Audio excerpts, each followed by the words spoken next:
Welcome back once again. Our today's topic is network security concept. Let us start. What is network security?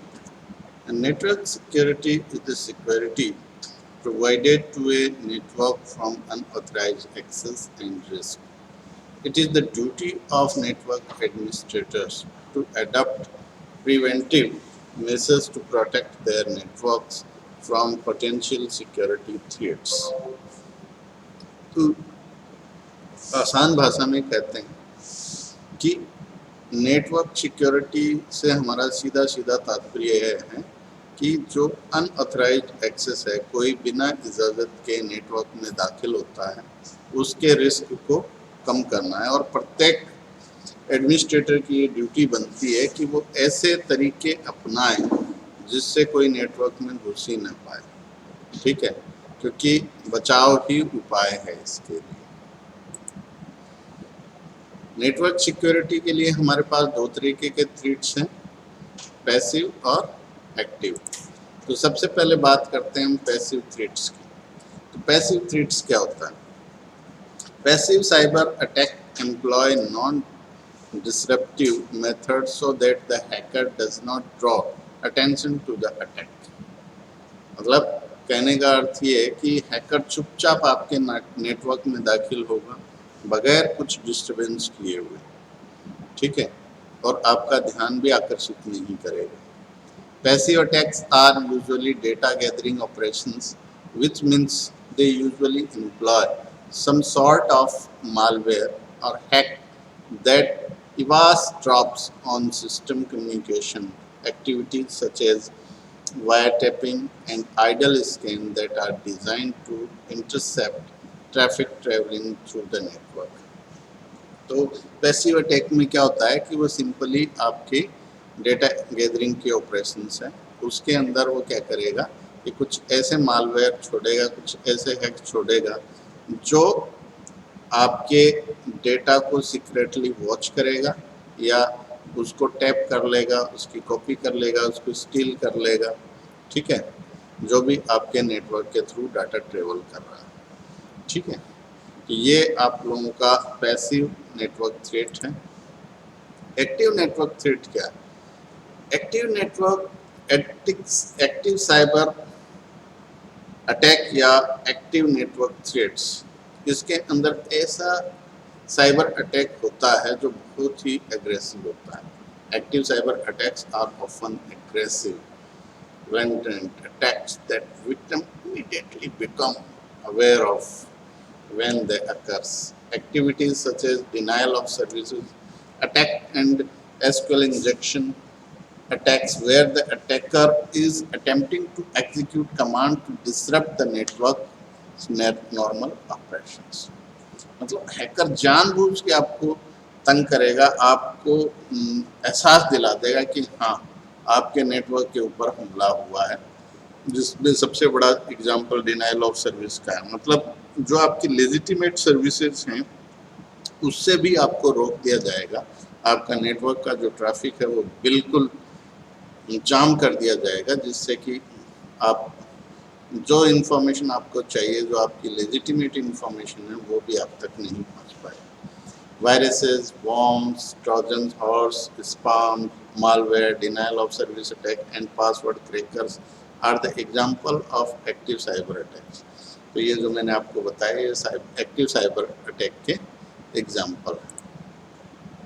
अब इसके अंदर जो network के ऊपर security का जो सबसे बड़ा खतरा थ्रेट्स है हमारे लिए, दैट इज वायरस। अब वायरस क्या है? Virus, computer virus especially. A computer virus is a malicious software program loaded into one's computer without the user's knowledge and perform malicious action. ये एक ऐसा प्रोग्राम होता है जो यूजर की नॉलेज के बगैर उसके सिस्टम में प्रवेश करता है और इसका इंटेंशन ही खराब है। मतलब malicious इंटेंशन, मतलब बैड इंटेंशन से ही ये चीज़ आप किसी के कंप्यूटर में प्रवेश करवाई जाती है। तो इसके अंदर ये ध्यान रखने की बात है, ठीक है। अब there are various types of virus available here. तो तरह तरह के वायरस होते हैं, उनका अपना अपना काम है।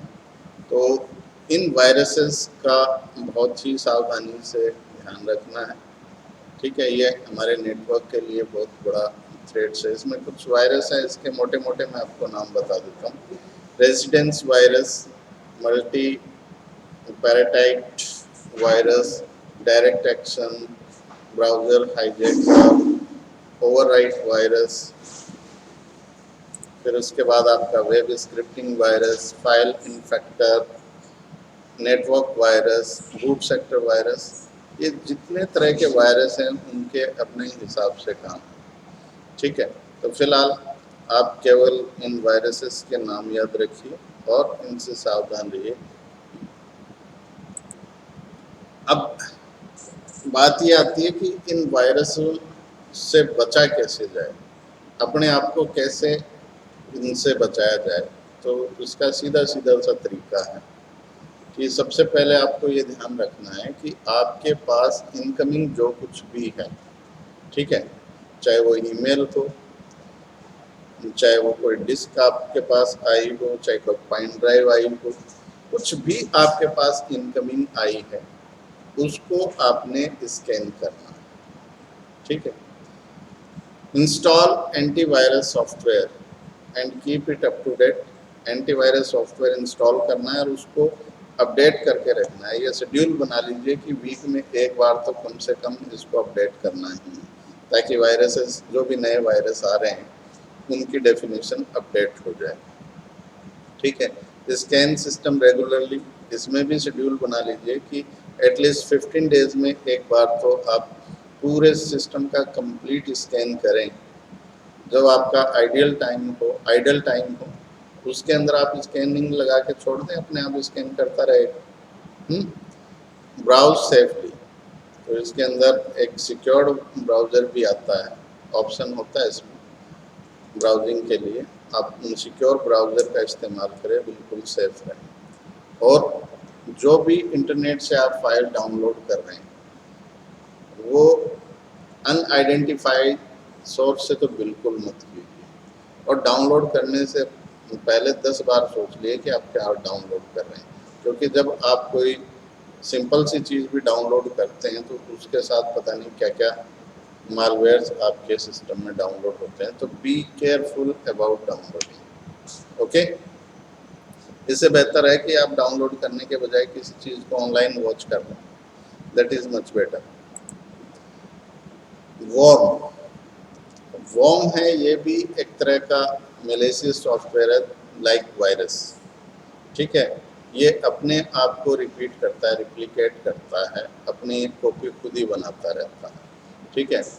और इसका जो काम है वो हार्डवेयर और सॉफ्टवेयर दोनों को इफेक्ट करना होता है, स्पेशली जो आपका जो स्टोरेज स्पेस है मेमोरी का, हार्ड डिस्क, उसको ये पूरा हीटअप कर देता है, इतना ज़्यादा अपने आप को फैलाता है। अब जैसे वायरस के टाइप है वैसे ही वॉर्म के भी टाइप है। जैसे ईमेल वॉर्म है, इंस्टेंट मैसेजिंग वॉर्म है, इंटरनेट वॉर्म है, IRC, internet relay chat, file sharing network worm, ये सब तरह के हैं, इनके अपने अपने काम हैं। मतलब इनका काम यही है कि आपके सिस्टम के अंदर जो वीकनेस है, वल्नरेबल जो भी चीज़ है उसको फाइंड आउट करके उसको इम्पैक्ट करना है, ठीक है। अब इससे बचने का तरीका क्या है? Since software vulnerabilities are major infection vectors for computer worms, be sure that computer's operating system and applications are up to date with the latest versions. Install these updates as soon as they are available because updates often include patches for security flaws.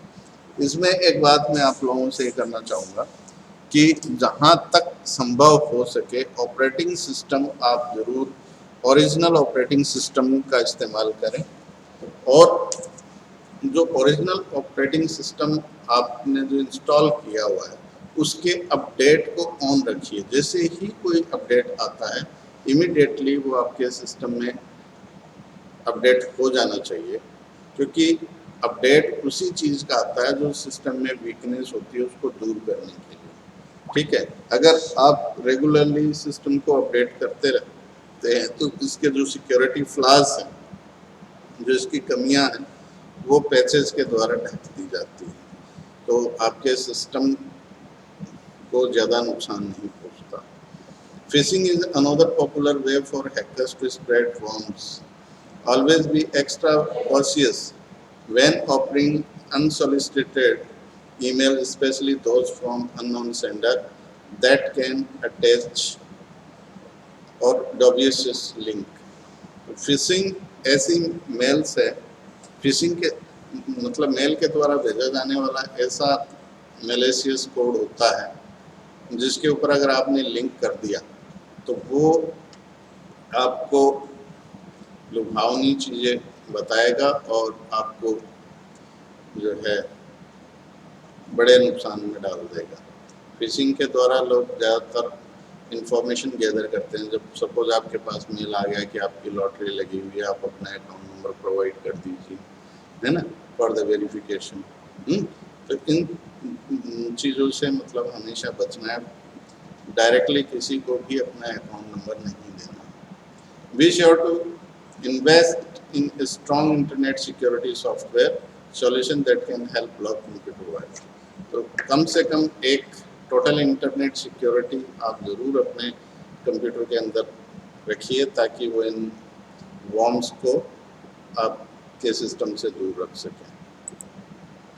Trojan horse, तो जैसे पहले हमने दो topic पढ़े हैं, virus और warm, ऐसे ही Trojan horse होते हैं। ये दिखने में कुछ और होते हैं और इनकी फंक्शनिंग कुछ और होती है। A Trojan horse or Trojan is a type of malicious code or software that looks legitimate but can take control of computer. A Trojan is designed to damage, disrupt, steal, or in general infect some other harmful action on data or network. आजकल hacker इसी का ज़्यादा इस्तेमाल करते हैं, आपके system में trojans डाल देते हैं और उसके ज़रिए से आपके कंप्यूटर का एक्सेस लेते हैं और जो भी इंफॉर्मेशन स्टील करनी है या डैमेज करनी है with the help of Trojan वो दूर बैठे करते हैं। वायरस की तरह से ट्रोजन के भी बहुत टाइप हैं, जैसे बैकडोर ट्रोजन्स हैं। ठीक है, इसका प्रयोग हैकर्स के द्वारा किया जाता है। एक बार सिस्टम में छोड़ देते हैं हैकिंग के लिए और फिर बाद में वो कॉन्स्टेंटली अपना काम करता रहता है। एक्सप्लॉइट ट्रोजन्स, ये भी हैकर्स के द्वारा यूज़ किया जाता है। रूटकिट ट्रोजन्स, ये भी हैकर यूज़ करते हैं। बैंकर ट्रोजन, इसमें ये ट्रोजन है जो बैंक अकाउंट की डिटेल जो है वो सर्च करता है। Distributed denial of service Trojan, ये भी एक तरह का ट्रोजन है। ठीक है, डाउनलोडर ट्रोजन्स, ये देखते रहते हैं जो अपन डाउनलोड करते हैं उसके द्वारा ये निकल के आते हैं सामने, तो बी अवेयर अबाउट इट। ठीक है, प्रिवेंट करने का तरीका वही है। ठीक है, इनका बचाव ही उपाय है, इसलिए मतलब अपना ब्रेन अप्लाई करना चाहिए हमेशा। ठीक है, नेवर डाउनलोड और install software from a source you don't trust completely. ऐसा सॉफ्टवेयर जिसके ऊपर आपको ट्रस्ट नहीं है कभी डाउनलोड ना करें और उसको अपने सिस्टम में इंस्टॉल ना करें। नेवर ओपन एन अटैचमेंट और run a program send in an email from someone you don't know. अब ईमेल के ज़रिए अगर आपके पास कोई सॉफ्टवेयर आता है, उस कोई लिंक आता है, इंस्टॉल करने के लिए कुछ कहता है, आपको कहीं और ले जाता है और वो सोर्स ट्रस्टेड नहीं है बिल्कुल भी, तो उसमें आपको बिल्कुल भी क्लिक नहीं करना है। इसका सीधा सा इलाज है कि इसको सीधा स्पैम में डालिए और उसको थ्रैश कर दीजिए। Keep all software on your computer up to date with the latest patches, ये मैं पहले भी बता चुका हूँ। Make sure a Trojan antivirus is installed and running on computer. ठीक है, तो ये आप लोगों का ट्रोजन का इलाज है। ठीक है, तो नेटवर्क सिक्योरिटी में हम आपके साथ बने रहेंगे इसके अगले पार्ट में। तब तक के लिए थैंक यू।